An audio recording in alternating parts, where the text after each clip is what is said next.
Bonjour, hello and welcome to this week's Homebrew Wednesday video. Bit late, didn't do one last week, I know, but we had the live beer reviews up there for you to have a look at, so I was around. I know not everyone likes the beer reviews. It's the same with any broadcaster. I need to say broadcaster then, not broadcaster. It's the same thing with any YouTube brewer. You tend not to get so many views on the beer reviews because beer reviews are always subjective, you see. So I might not like a beer, but you like it, you know what I mean?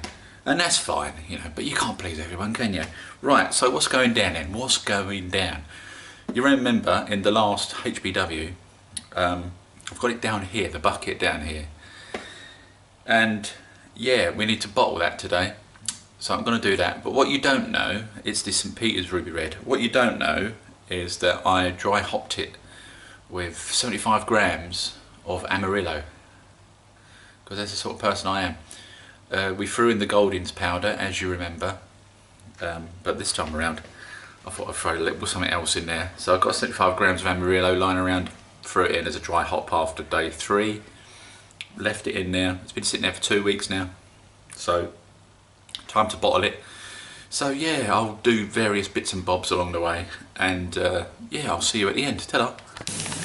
Right, so I don't know how you do it, but this is how I do it. I've got my bucket there. I'm going to be using that as my bottling bucket. So what I'm going to do is I'm going to clean my bottles in here. So I'm going to fill this up with water, chuck some Milton tablets in there, put my bottles in there, leave them for 15 minutes, take them out, put the next batch in, vice versa until we've cleaned all our bottles. Alright?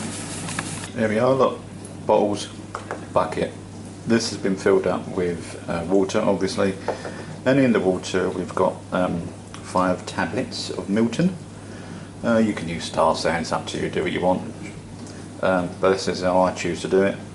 That's one batch, and then I'll do another 2 batches, and we'll be ready to bottle. Right, so as you can see, I have measured 102 grams of sugar in a bowl here, and what we're going to do is we're going to take this bowl and we're going to put it in this pan on the stove. I'm going to put a little bit of water in there, and what we'll do is we'll put the heat on and we'll melt that sugar. I shouldn't use the word melt, should I? There'll be people going, oh, you can't use the word now. Dissolve the sugar then in the water solution. We'll make a sugar solution. You only need a little bit of water in there, just enough to cover the sugar up. Yeah, because you're only going to have it on the stove for long enough to dissolve the sugar, and then we'll chuck that into our bottling bucket before we pour the beer over the top of it. I mean, what you can do also, of course, is you can put sugar into the bottles separately, but my god, that's a pain. I don't recommend that at all. And how do you know you've got the exact right amount of sugar in each bottle? You don't, do you? So this is how I do it. So here we are then. In there I've got the sugar solution, and the beer has been siphoned over the top of it.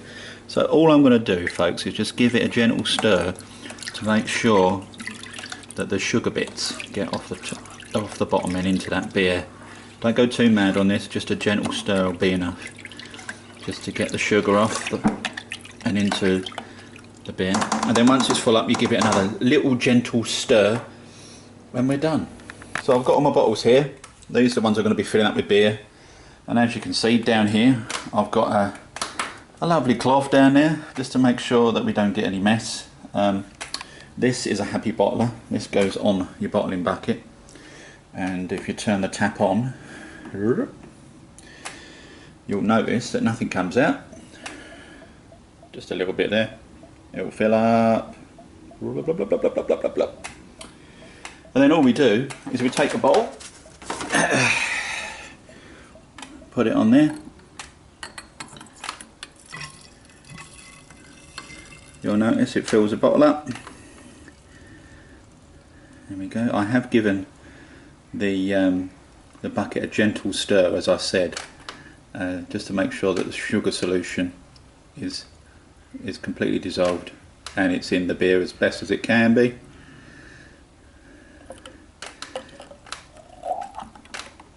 Be careful when you get to the top, you don't want it going everywhere. There we go. Now if you take that out and you put it on the top there, I don't know if you can see that in there, there's enough of a gap in there for that to carbonate. Brilliant. We do it with all the other bottles and we're done. The other thing I wanted to show you is this here. I've got all my bottle caps here in a star sand solution. The reason I do that is it saves me from spraying them every time I put them into my capper here. It does save a lot of time, and all you need to do is just give it a gentle shake, put it on top of the bottle and bottle it. So there you have it. I know it was a bit messy this week, but never mind, there's some stuff there for you to look at, and here's the finished article. It's all bottled. Yeah, it's a little bit bitter. I had a little bit of a sneaky sip, but you know, I did chuck 75 grams of Amarillo in there, so it's going to be in it. Here we have a Razorback. Now, those that have been watching my broadcast will know that occasionally, very recently, I've been making some beers and I've been using the same yeast, and I think the yeast might be a little bit dodgy. So we're going to put it to the test by opening this, see how it get on. Right, got myself a glass now. It does help if you've got a glass, doesn't it? So there we go, the Razorback IPA. Give it a pour, eh?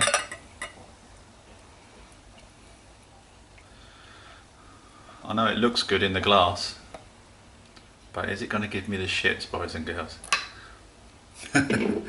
Is it a little bit too fizzy? I think I overdid it with the priming on this one as well, which probably doesn't help. But you know, you can't get it right every time, can you? Yeah. So let's dive in and have a little bit of a smell first, shall we? I know there's a big head on there. Now you see, this is the thing, I'm getting a slight of hops, but those that have done homebrew before will know it just doesn't smell quite right. You know what I mean? It doesn't smell off.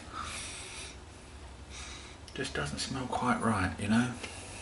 Let's have a little bit of a sip.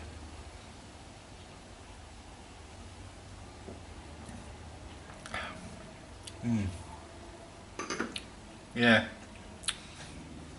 Quite bitter, but it's got something about it that don't taste right to me, and I don't want to risk it by drinking, you know, bottles of the stuff and end up on the toilet at 2 o'clock in the morning pouring my brains out, which is what's been happening.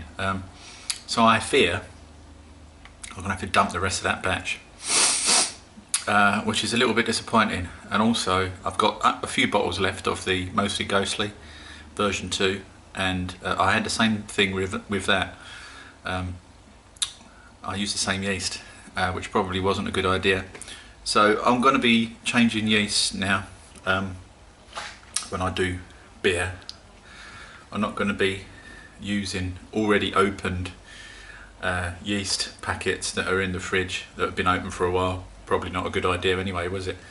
So I'm going to be using either the Wilco's Jervin Ale yeast, which has always given me good results, that I used with this, or we're going to be using US-05 that's not been opened. You know, that way, well, I thought I am in the conservatory today. That way we know we're going to get a decent beer, and if it doesn't work out and it, you know, I get gut rot, then I need to stop drinking ale, don't I? Because it might be something in the ale that's giving me gut rot. I just don't know. All I know is if I drink the bottled stuff from the supermarket, I'm fine. It's just the homebrew stuff. So there's something going on with the homebrew. The cider I've been drinking has been good, so I know it's not my kit because I use the same kit. So the only thing I can think of that's left is the yeast. You know, the one thing that's left that is the common factor in all of the ales that have given me the tom tits is the yeast, and the ciders are fine. So can't be the kit, yeah. You know, the kit I'm using. When I say kit, I mean utilities, you know, fermenting vessel, siphon, and all that kind of stuff. So that's it for this week. Happy homebrews, and I'll see you on the next one. Ta-da!